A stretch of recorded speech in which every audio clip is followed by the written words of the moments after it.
warahmatullahi wabarakatuh. Perkenalkan, nama saya Salsabila Aziza.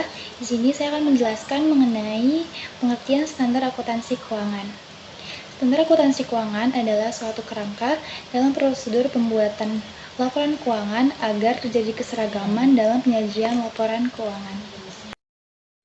Standar Akuntansi Keuangan atau SAK merupakan hasil perumusan Komite Prinsipil Akuntansi Indonesia pada tahun 1994, menggantikan Prinsip Akuntansi Indonesia tahun 1984. SAK di Indonesia merupakan terapan dari beberapa standar akuntansi yang ada seperti IAAS, IFRS, ETAP, GAAP. Selain itu juga ada PSAK Syariah dan juga SAP.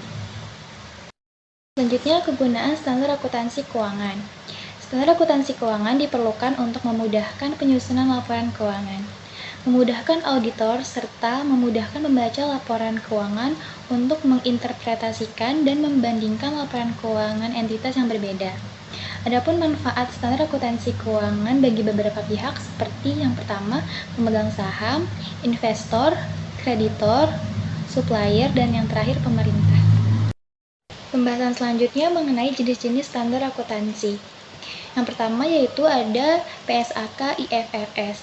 SAK yang pertama adalah pernyataan standar akuntansi keuangan yang mengacu pada standar yang dibuat oleh IFRS. Yang kedua ada SAK ETAP. SAK yang kedua adalah SAK ETAP, yaitu standar akuntansi keuangan yang dibuat dan diterapkan pada entitas tanpa akuntan publik atau ETAP.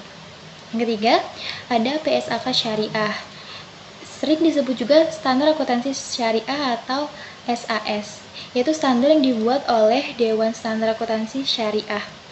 Yang terakhir ada PSAP, standar akuntansi pemerintah atau ESAP yang dibuat dan diterbitkan oleh Komite Standar Akuntansi Pemerintah dan telah ditetapkan sebagai peraturan pemerintah atau PP. Selanjutnya ada perkembangan SAK. Dimulai dari zaman Belanda.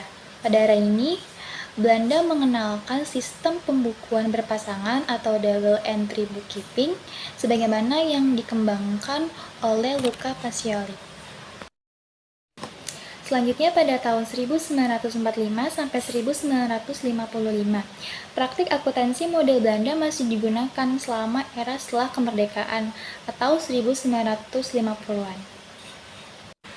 Pada tahun 1955 sampai 1974, pertama kalinya IAI melakukan modifikasi prinsip dan standar akuntansi yang berlaku di Indonesia dalam suatu buku prinsip akuntansi Indonesia atau PAI. Dan pada tahun 1984, Komite PAI melakukan revisi secara mendasar pada PAI 1973 dan kemudian memodifikasinya dalam buku prinsip akuntansi Indonesia 1984. Dan pada akhir tahun 1984, standar akuntansi Indonesia mengikuti standar akuntansi yang bersumber dari IASC, International Accounting Standard Committee.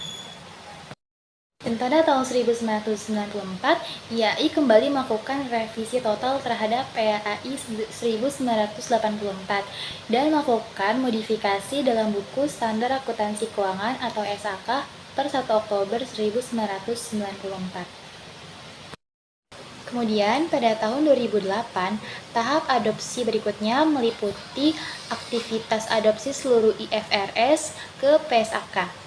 Persiapan infrastruktur evaluasi terhadap PSAK yang berlaku.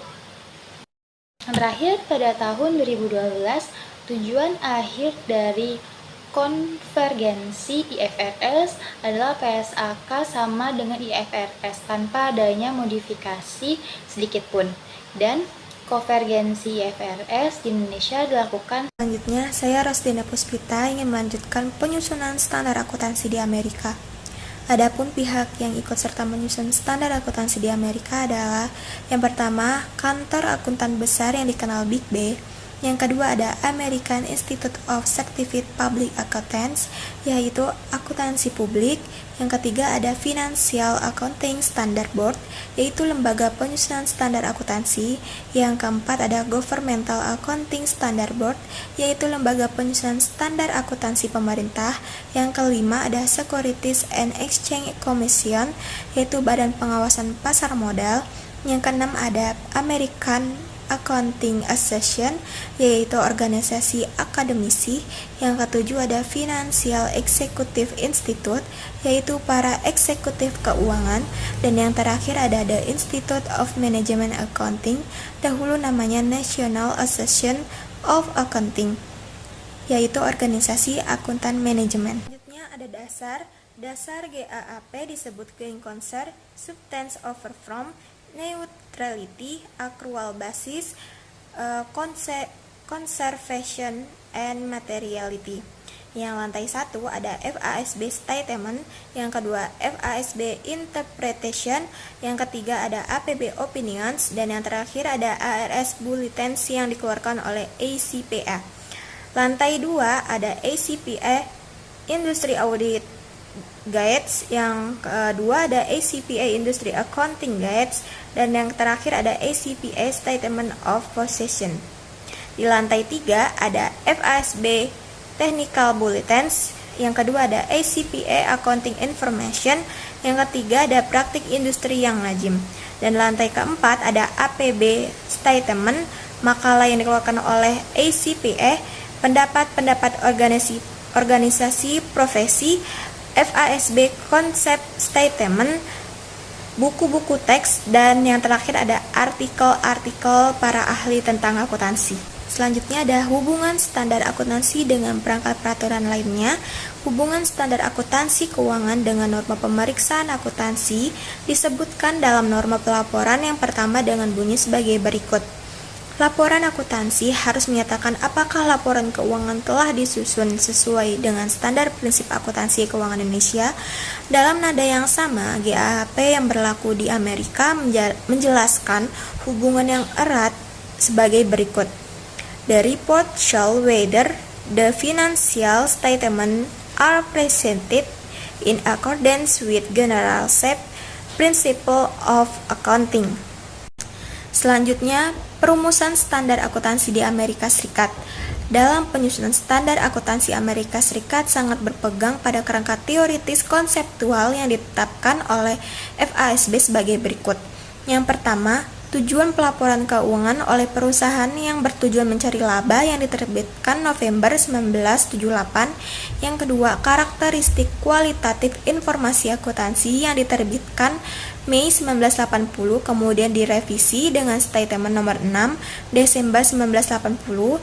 Yang ketiga, tujuan pelaporan keuangan organisasi non-profit diterbitkan Desember 1980. Yang keempat, pengakuan dan pengukuran dalam pelaporan keuangan perusahaan bisnis diterbitkan Desember 1984.